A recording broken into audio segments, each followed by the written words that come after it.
Nouvelle vidéo donc sur le thème de la QVCT, sujet très à la mode, donc qualité de vie et des conditions de travail. Donc je voulais vraiment faire cette vidéo depuis un petit moment. Donc cette vidéo elle va t'intéresser pour y voir plus clair sur ce concept.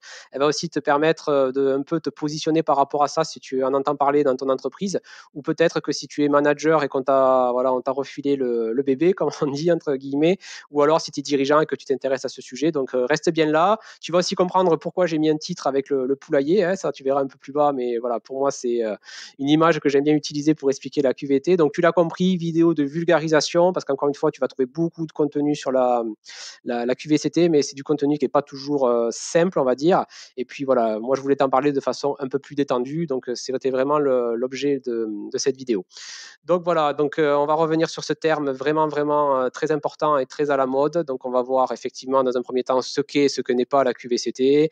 On verra aussi comment ça se passe dans la mise en place. Et enfin, la troisième partie qui sera la plus importante, c'est comment toi te positionner par rapport à la QVCT. Encore une fois, n'importe où que tu sois dans l'organigramme, hein. Donc la QVCT, qu'est-ce que c'est d'abord? Première partie, donc la QVCT, on va commencer par la base, c'est une approche. Euh, donc l'approche, c'est de dire, OK, on va mettre en place une politique, des actions dans une structure pour essayer d'améliorer la santé et la qualité de vie au travail des collaborateurs. Alors encore une fois, la QVCT, elle s'adresse à tout le monde, hein. Ça peut être du salarié jusqu'au dirigeant, au cadre, au manager, hein. Et on va faire une grande place à l'expérimentation pour mettre en place de nouvelles conditions de travail ou de nouvelles méthodes de travail sur des secteurs qu'on a identifiés, voilà, où le bien-être et la santé des collaborateurs peut être amélioré. Et c'est là que c'est intéressant, c'est que par ricochet, ça va permettre aussi à l'entreprise d'en tirer pas mal de bénéfices, à savoir, voilà, comme on le verra un peu plus bas, des externalités positives, ce qu'on appelle, c'est-à-dire des retombées, par exemple, sur, on va dire, l'ambiance, sur la performance de l'entreprise, sur l'image, voilà. Donc pour résumer tout ça, moi j'aime bien sortir l'image que je te disais du poulailler que tu as dans le titre de la vidéo. C'est voilà, l'idée c'est que tu prends, c'est comme un poulailler. Si les poules on s'en occupe bien, si on fait du bio, que les poules elles sont en confiance, elles vont faire plus d'œufs, des œufs de qualité, et du coup le fermier va s'y retrouver de son côté et ça va créer un cercle vertueux parce qu'effectivement le fermier sera content parce qu'il a des œufs et des œufs de qualité. Et de notre côté les poules elles sont contentes parce que du coup elles sont mieux traitées. Voilà, je sais, c'est un exemple qui est très caricatural, mais vraiment, si tu veux retenir l'idée de la QVCT, voilà, repense à ce poulailler. Voilà, si le poulailler, une image qui ne te plaît pas, tu peux aussi prendre l'image de la terre. C'est sûr qu'une terre, si tu la maltraites, si tu la piétines, si tu t'en occupes mal, eh ben, elle va être moins, voilà, elle va moins produire, ça va être moins écologique et personne ne s'y retrouve au final et ça va s'user. Et c'est pareil dans la QVCT. Voilà, l'idée, c'est de créer une synergie, un cercle vertueux, voilà, en améliorant les conditions de travail dans la structure, et bien la structure, elle s'y retrouve. Voilà, donc ça, c'était vraiment les grandes lignes.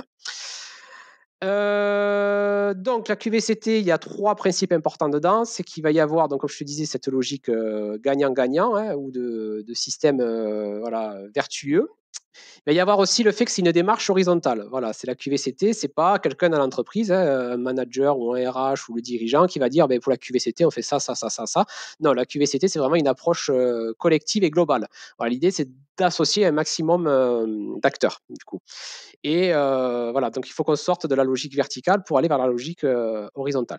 Et il y aura aussi une grande place au test sur les domaines où on a identifié qu'il y a des axes d'amélioration, c'est-à-dire qu'on va faire un peu plus de place à l'essai-erreur, au test, et une fois qu'on a mis en place des choses, d'évaluer ce qu'on a mis en place. Du coup, voilà, on n'est pas dans une logique, encore une fois, descendante. On va faire confiance un peu à l'énergie montante voilà, au terrain, du coup. Donc, qui est concerné par la QVCT? Donc, ça aussi, c'est une question qui peut se poser. C'est bien sûr les entreprises, hein, ça, c'est le premier truc qui nous vient. C'est les personnes du secteur privé, hein, certaines associations aussi. Mais il y a aussi le secteur public. Il ne faut pas oublier voilà, l'État, les services de l'État, les collectivités territoriales, les établissements publics. Donc, voilà, comme tu peux le voir, la QVCT, elle a vraiment, voilà, elle englobe beaucoup d'acteurs. C'est là que se pose la question des bases réglementaires, hein. Les bases réglementaires, c'est les textes. Donc là, je te laisserai aller voir les sites officiels comme Service Public ou l'INRS. Mais dans les textes, tu vas avoir l'accord interprofessionnel du 9 décembre 2020. qui a complété celui de 2013. Bon, après, tu vas avoir les orientations et travaux de l'ANACT, tu vas avoir le code du travail plus pour le secteur privé, tu vas avoir le statut de la fonction publique et les circulaires, ça c'est plus pour le secteur public. Euh, voilà, tu as aussi, je crois, l'accord de 2021 sur le télétravail qui en parle. Voilà, et tu vas avoir aussi tout, on va dire, toutes les sources et les règles à l'intérieur des entreprises qui vont aussi concerner la QVCT du coup. Donc voilà, ça c'était vraiment, on va dire, les sources réglementaires. Donc là, ça nous permet quand même de pointer un premier problème pour moi de la QVCT. C'est, comme tu peux le voir, c'est que pour le commun des mortels, c'est pas toujours simple, hein. C'est un peu le problème qu'on a en France, hein, c'est ce que j'appelle l'obésité de la pyramide de Kelsen. La pyramide de Kelsen, si tu connais pas, c'est un peu sur quoi repose notre système de droit avec la Constitution, voilà, la loi, les décrets, les règlements, voilà, et on descend. Et tout ça est bien rangé, et du coup, ça doit être clair. Dans la théorie, on ne devrait pas avoir trop de textes, et des textes qui s'emboîtent, qui se hiérarchisent bien. Or là, comme déjà tu as vu, là, quand je te l'ai présenté en gros, tu vois déjà qu'il y a plein de textes qui complètent, qui surcomplètent. Il y en a pour le public, il y en a pour le privé, il y en a qui s'appliquent pour les deux, il y a ceux à l'intérieur de l'entreprise. Donc, comme tu peux le voir, hein, la pyramide de Kelsen, où vraiment, dans la théorie, où c'est tout bien rangé, ben, c'est un peu, voilà, c'est un peu l'obésité, sachant que depuis quelques années, on a une grosse aussi inflation législative, hein, et ça, le monde du travail n'y échappe pas, qui fait que ben, c'est pas toujours simple de se retrouver, on va dire, un petit peu dans les sources de la QVCT. C'est pour ça que beaucoup de structures sont obligées de prendre des prestataires extérieurs, souvent, parce que pour gérer la QVCT seule en interne, ben, c'est pas toujours simple, du coup, parce que ça demande une grosse expertise, hein. Donc voilà, ça c'était la première parenthèse, hein, mais je voulais la développer. Truc qui revient souvent aussi, c'est Fabien, tu parles de QVCT, moi j'ai entendu parler de QVT. Donc ça, il faut juste que tu saches qu'il y a eu un moment où on s'est rendu compte, alors la QVT c'était l'ancêtre de la QVCT, on s'est rendu compte que les entreprises, elles faisaient un peu, tu sais, comme quand tu achètes des fleurs des champs là, que tu lances, et on lance les graines et voilà, ça pousse ou ça pousse, quoi. Et c'est ce qui se passait avec la QVT, c'est-à-dire qu'il y a des acteurs et des structures qui se sont dit, oh, ben, on va faire peut-être venir un ostéopathe une fois par semaine, on va mettre un cours de yoga là, on va ouvrir le terrain de foot entre midi et deux, on va mettre un baby-foot, on va mettre mieux à manger à la cantine. Enfin, on avait du vernis un peu qui était fait sur la qualité de vie au travail. Or, la QVCT, il y a bien le C, c'est conditions de travail. Donc là, c'est venu préciser que non, non, attention, la QVCT, c'est très profond. C'est vrai qu'il y a le côté horizontal, c'est-à-dire que, comme on le verra un peu plus bas dans le champ d'application matériel, il y a plusieurs secteurs où la QVCT va se déployer dans l'entreprise. Mais à l'intérieur de ce secteur, il faut aussi aller en profondeur. Voilà, donc le C a été ajouté de QVT à QVCT pour bien rappeler que voilà, on ne fait pas du vernis, quoi. Voilà, ça c'était un point qui était important. Et la question qui revient de temps en temps aussi, c'est quelle est la différence par rapport à la réglementation sur les RPS. La QVCT, ce qu'il faut savoir, c'est qu'on est dans une approche volontariste, positive. On va améliorer les choses. Moi, j'aimais beaucoup travailler dans la QVCT quand j'étais dans les RH. C'est que vraiment, on apporte de l'amélioration. Les RPS, on est sur du droit dur, ce qu'on appelle, où on va gérer les dysfonctionnements, on va empêcher, on va protéger, on est sur un truc qui est plus lourd. Voilà, c'est vraiment ça que j'aime bien dans les deux énergies, c'est que voilà, la QVCT, on est vraiment dans une logique où on va vraiment associer les acteurs, on va essayer d'améliorer les choses. Voilà, on est dans une logique plus de droit mou aussi, ça c'est important. Alors quand je dis droit mou, c'est pas péjoratif, c'est que le droit mou, c'est un droit qui donne plus des principes, des directions, et après on fait confiance aux acteurs. Alors que les RPS, bon, c'est important, la réglementation des RPS, elle est importante dans certaines situations, mais c'est un cadre aussi qui est très, très, très contraignant, dur, lourd. Voilà, donc c'est deux logiques différentes. Quand vous travaillez sur les RPS et quand vous travaillez sur la QVCT, c'est pas la même énergie. Voilà, travailler sur les RPS, c'est un peu plus cheveux blancs dans le jargon, comme on dit, mais la QVCT, voilà, c'est plus intéressant. Mais attention, le RPS, c'est très important qu'une entreprise soit vigilante sur ça. Et la QVCT, c'est bien aussi, mais c'est voilà, c'est une approche qui est plus dans la construction positive, voilà, où on fait pousser un peu comme une plante, alors que les RPS, voilà, on ne discute pas. Il y a le droit, il y a la réglementation, c'est le droit dur, c'est le bâton. Si c'est pas respecté, bam, voilà, c'est ça qu'il faut savoir. Par contre, quand vous allez travailler sur la QVCT, enfin quand on travaille sur la QVCT, ça englobe les RPS. Voilà, ça veut dire que c'est deux choses différentes, on va dire réglementairement, mais voilà, il y a des passerelles, des connexions et des synergies entre les deux. Donc voilà, ça c'était, on va dire, petite parenthèse aussi, mais qui était important de développer pour pas tout mélanger, comme on dit. Donc ça, on arrive effectivement à la question des avantages. Donc, comme je te disais tout à l'heure, tu gardes l'image du poulailler, ou du champ, comme je te disais. Voilà, une plante, si tu t'en occupes bien aussi, ben, la plante, elle te le rend. Donc, on est vraiment dans ça dans la QVCT, c'est-à-dire que c'est win-win, c'est gagnant-gagnant, ou c'est une synergie, si tu prends le terme que tu veux. C'est-à-dire qu'il va y avoir des avantages pour les collaborateurs, des avantages pour l'entreprise et des avantages aussi sur la relation entre les deux. Donc, bon, ben, voilà, pour le collaborateur, tu l'as compris, c'est l'amélioration des qualités de travail, voilà, travailler dans un environnement de travail qui est bien, serein, il y a de la santé au travail, voilà, c'est vraiment, on prend soin du collaborateur, donc le lieu de travail, il y a aussi les questions de déconnexion, tout ça, voilà, c'est-à-dire qu'on travaille, il fait bon travailler dans la structure, voilà. Pour l'entreprise, ben, il y a plein d'avantages indirects, mais il va y avoir théoriquement l'augmentation de la performance, parce que si les collaborateurs sont mieux pour travailler, ben, du coup, ça va se retrouver sur les performances de l'entreprise. Il va y avoir des meilleures relations de travail dans l'entreprise aussi, ce qui va réduire les problèmes de management, les problèmes d'absentéisme. Il va y avoir aussi l'image de l'entreprise qui peut y gagner, elle va devenir attractive. Euh, voilà, c'est plus facile à recruter quand on a une grosse politique de QVCT, voilà, qu'une entreprise qui a mauvaise réputation, parce qu'on sait que quand on y va, voilà, faut serrer les dents, comme on dit. Donc, comme tu l'as compris, il va y avoir des avantages des deux côtés, et il y a une synergie qui se crée entre les deux. Maintenant, il y a aussi des freins, comme tu t'en doutes, parce que la QVCT, voilà, c'est une grosse démarche à mettre en place. Donc, dans les freins, ben, on va avoir d'abord la résistance au changement, dans les mentalités, dans le système français aussi. Euh, Là, tu connais le fameux on a toujours fait comme ça. Voilà, la QVCT, comme je te disais aussi, c'est du droit mou, donc ça ouvre un peu plus de confiance aux acteurs. Donc, on n'est pas forcément habitué à travailler comme ça en France. On est beaucoup encore dans la logique du coup de bâton, où on est hyper encadré par des textes. Voilà, la QVCT, il y a des textes, bien sûr, mais on a un peu plus de souplesse. Et ça, voilà, c'est pas toujours simple de travailler avec ça. Euh, c'est un état d'esprit, que, par exemple, enfin, c'est toujours cette logique droit dur, droit mou que je te parlais tout à l'heure. Voilà, travailler avec le droit mou, c'est pas la même chose que travailler avec du droit dur. Voilà. Puis après, on a la résistance au changement de l'humain. Voilà, ça peut être des dirigeants, des managers ou même des salariés. Euh, Par exemple, je pense à un salarié qui veut être, on va lui proposer de travailler sur la QVCT, mais qui va dire non, non, mais ça, c'est pas à moi de le faire, machin. Moi, je viens chercher je fais mon boulot, quoi. Voilà, point. Donc voilà, tu vois, il peut y avoir plein de trucs comme ça entre, voilà, la résistance au changement, elle est là. Voilà, tu peux aller creuser. J'en parle souvent dans la chaîne, les sentiers de dépendance, voilà, le biais d'engagement et cohérence, tous ces trucs-là, qui fait que voilà, on va avoir cette première résistance, la résistance de l'organisation en elle-même et la résistance des individus face à ce changement quelque part. Ensuite, ben, on a les problèmes de ressources et de ressources financières et de temps, parce que comme tu te doutes bien, si tu prends dans le secteur public, le fonds de commerce, si on peut dire ça comme ça, dans le secteur public, c'est d'assurer une activité d'intérêt général et de service public. Si tu es dans une entreprise, c'est de vendre tes produits et tes offres et tes prestations, et d'être rentable. Mais la QVCT va s'ajouter à ça. Alors même si, comme tu l'as vu tout à l'heure, ça va créer des synergies positives pour la structure, c'est pas naturel au début. Enfin, ça va demander des ressources en plus que de faire tourner déjà le fonds de commerce. Donc ça peut être aussi un frein du coup.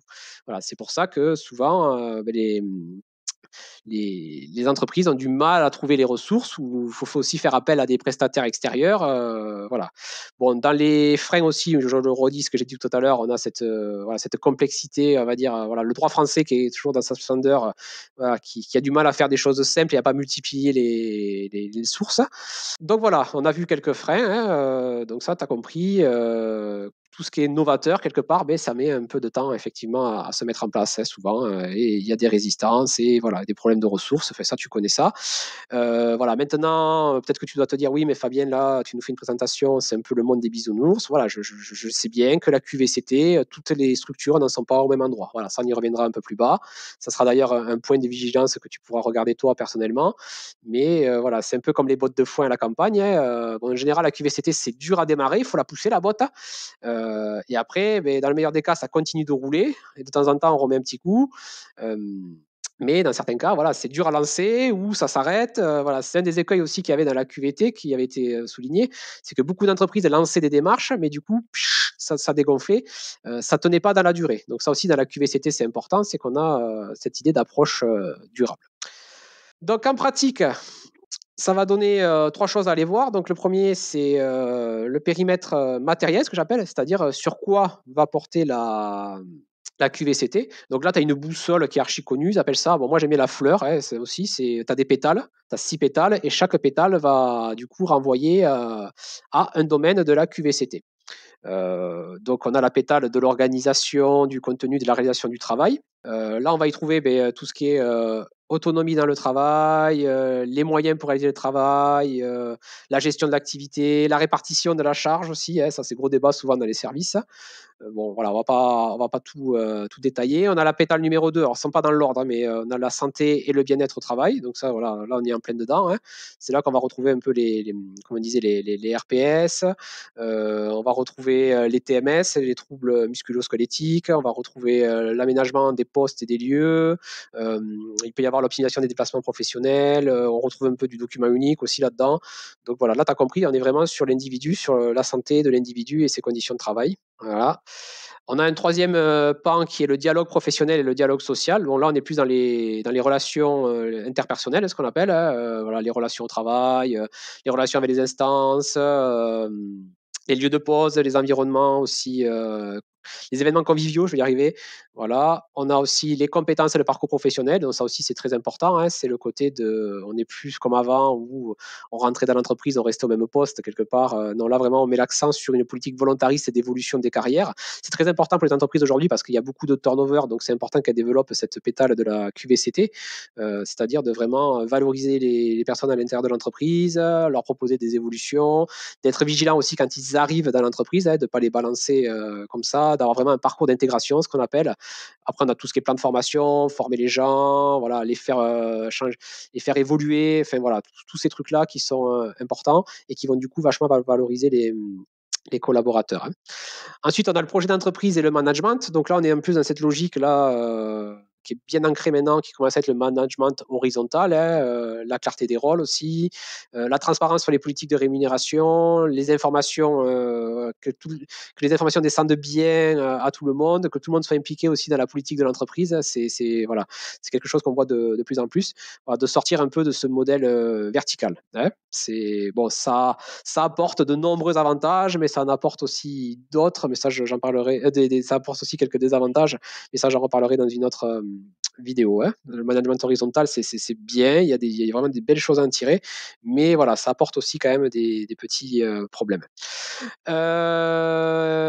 Voilà. Ah oui, le dernier, c'est l'égalité au travail. Donc ça, c'est aussi un gros pilier, hein, avec bon, l'égalité homme-femme, l'égalité sur les rémunérations, la conciliation vie professionnelle et vie personnelle.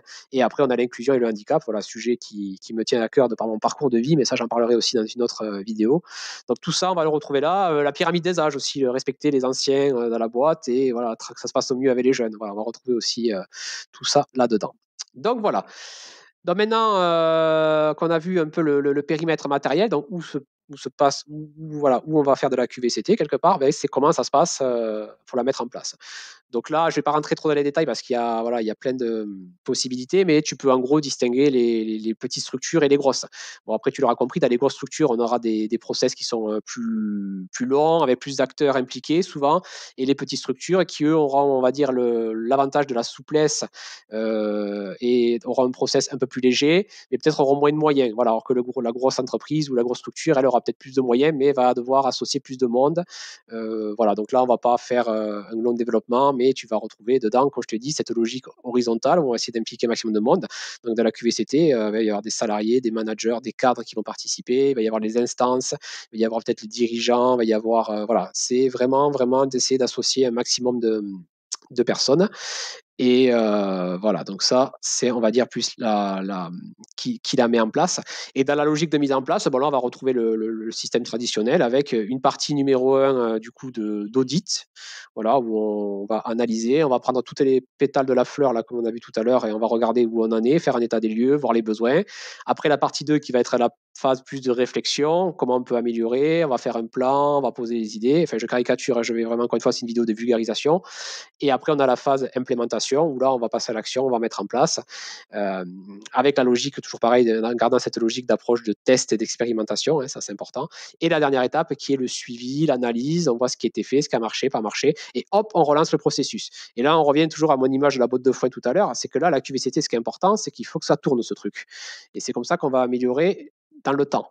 Voilà. Donc là aussi, si tu veux mettre on va dire, une grille de lecture un peu plus simple sur tout ça, c'est que tu peux aller chercher la matrice épique, ça s'appelle, où tu as la phase numéro 1 qui est la phase du roi, ce qu'on appelle, où on va mettre les objectifs, qu'est-ce qu'on veut, voilà. La phase numéro 2 qui est la phase de l'alchimiste, où là vraiment on a la phase mentale de stratégie, on va réfléchir, on va dire on va faire ça, on va faire. Voilà, vraiment on pose la carte. Après il y a la phase du guerrier, où là on va mettre en place, on va exécuter. Et après la phase d'artiste, où on va évoluer, regarder ce qui s'est passé pour renourrir le roi et relancer le cycle. Voilà, ça c'est encore une fois une grille de lecture que je te donne qui est peut-être un peu simpliste, mais c'est un peu l'idée de la QVCT. Et on va retrouver les écueils qu'on retrouve souvent, on peut aller les chercher dans la matrice épique, ou peut-être on va avoir un guerrier un peu faiblard, hein, c'est-à-dire que voilà, on va être très bon sur la vision, on va être très bon sur la stratégie, mais alors quand il faut le mettre en place sur le terrain, ça va être compliqué, on n'a pas les ressources, ou ça résiste, ou on va avoir une lacune sur l'artiste, c'est-à-dire qu'on ne va pas évaluer ce qu'on fait, on va de suite repasser là, on va réfléchir sans avoir évalué ou laisser le temps aux choses de prendre. On peut avoir un excès aussi là ici d'alchimie, c'est-à-dire que voilà, à un moment on reste trop dans la réflexion, on ne va pas assez dans l'action, ou des fois on peut avoir aussi un problème au niveau du roi, c'est-à-dire que l'entreprise elle dit qu'elle veut faire de la QVCT, mais réellement, voilà, est-ce qu'elle a envie, est-ce qu'il y a les moyens? Bon, ça c'est un autre sujet, mais bon, c'est voilà, encore une fois, c'est toutes les entreprises sont différentes et tout le monde n'en est pas au même stade par rapport à la QVCT. Donc voilà, petite grille de lecture que tu peux utiliser, mais tu as compris l'idée, hein, encore une fois, c'est voilà, d'avoir cette synergie, ce truc tournant, quoi. Donc voilà, on a terminé donc avec le périmètre matériel où on a vu les 6 pétales où aller faire de la QVCT, en gros, hein, où la QVCT va se déployer. Donc on a vu aussi le périmètre temporel, hein, avec les méthodes, voilà, qui est impliqué, comment ça se passe dans les entreprises et surtout comment, voilà, quelle est la logique générale de la mise en place, hein, avec l'histoire de la botte de foin. Et ce qu'il faut garder en tête aussi, c'est que dans la pratique, il y a toujours ces 3 gros principes directeurs de la QVCT, donc qui est développer une dynamique collaborative et durable. Donc on en revient à ce que je disais tout à l'heure sur vraiment c'est une approche horizontale où on va faire collaborer un maximum de monde et durable. L'idée, c'est que la QVCT, voilà, ça continue dans le temps, hein. Toujours pareil avec l'importance de cette phase d'évaluation et du cycle qui tourne dans la mise en place, hein. Ensuite, on a le deuxième pilier qui est tester ensemble de nouvelles façons de travailler. Donc là, c'est ce que je te disais, c'est surtout dans l'implémentation, même dans la stratégie, c'est que voilà, on va être ouvert quand on trouve des problèmes ou des choses à améliorer, à vraiment se laisser on va mettre en place des solutions, bien sûr, mais de garder la place aussi au test, hein. Ça permet voilà, de voir d'autres choses, de tester et d'innover. Donc ça, c'est aussi un principe important. Et le dernier, qui est valoriser et partager, hein. Voilà, encore une fois, c'est une démarche, comme je t'ai dit, qui est plutôt positive, voilà, qui est plutôt dans l'idée de la carotte, d'avancer, d'améliorer les choses. Voilà, sortir un peu de la logique, on est tout le temps dans le coup de bâton, surtout dans le monde professionnel. Voilà, si tu le fais pas, eh bien, il se passe ça. Là, on est plutôt on va améliorer les choses. Voilà, c'est deux logiques différentes qui sont importantes, encore une fois, dans la mise en place dans le réel. Donc, on va finir avec la troisième partie qui est intéressante, c'est toi et la QVCT. Donc là, encore une fois, comme je te disais, on est dans une vidéo plutôt de vulgarisation, donc il y a quand même des éléments que je peux te donner. Donc la première chose, évidemment, c'est que par rapport à la QVCT, tu ne vas pas te positionner de la même façon si tu es, voilà, si tu es salarié, si tu es manager qui s'en occupe ou si tu es dirigeant. Donc ça, c'est une chose à prendre en compte, effectivement, hein, où c'est que tu es dans l'écosystème de la structure. Et là, par rapport à cette place-là, ben, effectivement, ton rôle et les conséquences de la QVCT seront peut-être voilà, différents. Voilà, ce que tu vas regarder, c'est en gros l'idée, c'est voilà, l'idée c'est d'être facilitateur, hein. Encore une fois, si tu es dirigeant, tu as tout intérêt à la développer. Si tu es salarié, si on vient te chercher pour essayer d'améliorer les choses, moi je peux que t'inviter à y aller aussi, hein, c'est toujours bien. Voilà, si tu es manager, que tu as le projet, bon je sais c'est pas toujours facile, hein, c'est un gros dossier, mais voilà, ça peut être très valorisant. Et voilà, l'idée c'est de voir, encore une fois, moi je peux qu'inviter à être facilitateur de ces démarches-là. Bien qu'encore une fois, comme tu le disais tout à l'heure, il y a des endroits où la botte de foin a plus de mal à la pousser, où il faut même peut-être des fois aller sonner ding-dong et pousser les choses pour que ça avance, hein. Mais bon, ça c'est une parenthèse.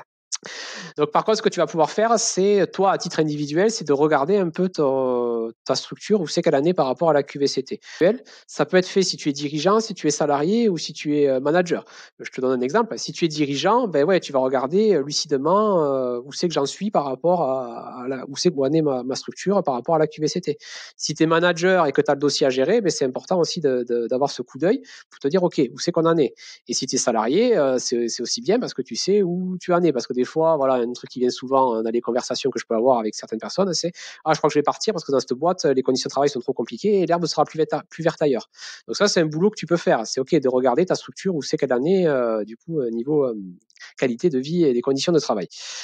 Et là, la répartition que j'aime bien donner, c'est une image, encore une fois, parce qu'une image ou un bon dessin, comme on dit, vaut mieux que 1000 mots. C'est que tu peux regarder si ta structure, elle est en mode chenille, en mode chrysalide ou en mode papillon. Je m'explique. Tu l'auras compris, les chenilles, c'est comment te dire, c'est les entreprises où voilà, c'est pas encore dans la culture, où ça traîne, où il y a le minimum qui est fait. On a du mal à investir toutes les pétales. Voilà, tu as compris, c'est pas terrible. Hein. Et on a après le niveau chrysalide où là, bon, ça commence à se mettre en place, il y a des choses, on teste, c'est pas toujours parfait, mais il y a déjà une volonté peut-être qui est là, mais ça tâtonne encore. Et puis il y a les papillons, hein, voilà, les structures où là, c'est des leaders, voilà, ils ont vraiment mis en place la QVCT dans l'ADN de la structure et voilà, tout le monde y gagne. Donc c'est un peu plus rare. Donc voilà, une fois que tu as fait cette, voilà, une fois que tu as en tête cette grille de lecture, c'est que tu vas regarder, toi, lucidement, ok, voilà, est-ce que je suis dans une structure chenille, une structure chrysalide et une structure papillon. Voilà. Et toi, après, par rapport à ça, selon ta position dans l'organigramme, ben, tu regardes, voilà, si tu veux pousser le truc, si tu veux, voilà, si c'est pas le bon endroit, peut-être. Si tu es dirigeant, ben ouais, tiens, je suis, bon, ben, ok, c'est un chenille et je vais essayer de passer en chrysalide, ou je suis en chrysalide et je vais essayer de passer en papillon. Voilà, là, ça va dépendre vraiment de ton positionnement. Hein. Si tu es manager et que tu te retrouves avec le bébé de la QVCT, ok, c'est de regarder, bon, voilà, on en est où là, hein, voilà, est-ce que la structure, elle est en mode, est-ce qu'elle est là entre la chenille et la chrysalide, est-ce que c'est la chrysalide et le papillon, et grâce à tout ça, ben, avec cette petite grille de lecture, ça va te permettre de te positionner par rapport à la QVCT. Et si tu es à ton compte, ben là, j'ai envie de te dire, ben, tant pis. Non, je rigole, je te donne des solutions plus bas, mais voilà, si tu es à ton compte, ben, la QVCT, c'est encore, voilà, c'est un truc un peu éloigné. Hein. Donc voilà, encore une fois, voilà, tu regardes par rapport à ton positionnement et par rapport à ce degré d'évolution. Alors après, on va développer un peu, hein, mais si tu veux un outil de lecture aussi qui est intéressant, c'est la spirale dynamique hein, avec les niveaux de conscience. Moi, en général, ce que je vois, c'est que les entreprises qui sont en mode, voilà, on va dire chenille, c'est des entreprises qui sont encore bloquées dans un bleu étouffant dans la spirale ou qui vont être dans un orange mal intégré. Voilà, bon. Les connaisseurs traduiront un peu mon propos. Alors que les papillons, hein, bon, c'est dommage parce que je ne préfère pas donner. J'ai deux entreprises qui me viennent en tête, mais je préfère pas en parler parce que voilà, j'ai pas leur accord. Mais quand c'est en papillon, du coup, on est plutôt vers des entreprises ou des structures qui ont vraiment intégrer tous les niveaux de la spirale, voilà, et qui sont à l'aise avec le niveau vert, ce qu'on appelle. Et là, voilà, on a vraiment une relation entre l'entreprise et les collaborateurs qui est saine et vraiment un écosystème vertueux. Hein, voilà, c'est pas la majorité, mais voilà, ça existe. Hein. Après, malheureusement, on a plutôt des chrysalides, voire des chenilles. Voilà, donc ça, c'était petite parenthèse. Et le dernier point que je voulais vraiment développer aussi, c'est que voilà, de pas non plus se dire, ok, la QVCT, faut que l'entreprise elle se bouge, machin, c'est à la structure tout de faire tout. Non, toi aussi, à ton niveau, tu peux travailler ton auto-QVCT ou ta QVCT personnelle. C'est-à-dire que n'attends pas tout de l'entreprise pour l'amélioration de tes conditions de travail et ta qualité de vie au travail. Encore une fois, tu peux fouiller sur cette chaîne. Voilà, tu as beaucoup de choses que tu peux faire toi individuellement à ton niveau. Voilà, des choses que je t'invite fortement à faire si tu sens que tu es dans une structure plutôt chenille. Et même si tu es dans une structure papillon, ça t'empêche pas aussi de faire toi ta QVCT personnelle. Moi, je suis très attaché à la souveraineté personnelle, hein, ce qu'on appelle. Donc voilà, n'attends pas tout non plus de la structure où tu travailles et du lieu de travail. Parce que ça, c'est un truc qui est très occidental, hein, enfin surtout français. C'est voilà, c'est toujours quand ça va pas, c'est de dire ben ça fait pas son boulot, alors que à son niveau, on a déjà des leviers qui peuvent être utilisés. Donc là, hein, tu peux améliorer ta propre organisation, ta propre gestion de l'énergie, ta propre gestion du stress. Voilà, tu peux améliorer aussi je vais y arriver, ta gestion de projet personnel, enfin bon, voilà, tous ces trucs-là que tu retrouves sur ma chaîne, n'hésite pas. Et si tu ne vois pas, ou si tu n'y arrives pas, ou si tu comprends pas ce que je te dis, ben, tu me contactes, tu as un lien en bas, on en discute, hein, voilà, je pourrais t'éclairer sur ça. Voilà, donc l'idée, c'est de garder aussi en tête que tu peux faire toi aussi ta QVCT en complément de celle de la structure où tu travailles. Voilà, ben écoute, on a terminé. Hein, c'était encore une fois une vidéo plus de vulgarisation, voilà, présentation rapide de la QVCT. Maintenant, comme je te le disais en début de vidéo, tu as des vidéos beaucoup plus poussées dans d'autres endroits. Tu as des sites spécialisés aussi. Voilà, le but ici était vraiment de t'aider à y voir plus clair. Voilà, te donner deux, trois grilles de lecture aussi. Voilà. Donc maintenant, si tu veux aller plus loin, améliorer tes conditions de travail, tu le sais, tu peux me contacter aussi personnellement en bas. Et par rapport à la QVCT, alors des fois, s'il y a un dirigeant de TPE, PME qui passe par là, voilà, je peux moi vous aider aussi sur un domaine bien particulier qui est le stress professionnel. Donc là aussi, vous pouvez me contacter. Voilà. Par contre, si vous êtes un gros groupe, voilà, ou non, là ne me contactez pas. Il y a des gens qui font ça beaucoup mieux que moi. Voilà, moi c'est une strate avec laquelle voilà, je ne suis pas à l'aise de par ma personnalité. Je pense que vous avez vu dans la chaîne. Voilà, moi j'aime les choses simples où il y a beaucoup d'humains et voilà où on est dans le concret. Et voilà, quand ça commence à devenir trop gros dans les grosses structures, voilà, je n'aime pas travailler trop dans ces milieux-là. Après, attention, si tu travailles dans une grosse structure et que ça se passe mal et que tu veux améliorer ton quotidien personnellement, là, tu peux me contacter. Là, je suis très bon là-dedans. Mais voilà, si vous êtes une grosse entreprise, non, vous trouverez des gens beaucoup plus compétents. Par contre, si vous êtes une TPE, ouais, ça m'intéresse. Hein. Voilà, si vous voulez que je vous aide si vous aide vos collaborateurs à mieux gérer le stress, n'hésitez pas à me contacter. Voilà, c'est terminé pour cette vidéo. Donc, je vous dis à très vite pour une autre. Et voilà, encore une fois, n'hésite pas à aller voir le site, à t'abonner si tu veux me soutenir aussi, hein, pour que ma petite voix, voilà, qui sort un peu des sentiers battus, puisse avoir sa place sur YouTube. Et voilà, n'hésite pas à liker et partager aussi si tu penses que ça peut aider quelqu'un. Allez, à très vite.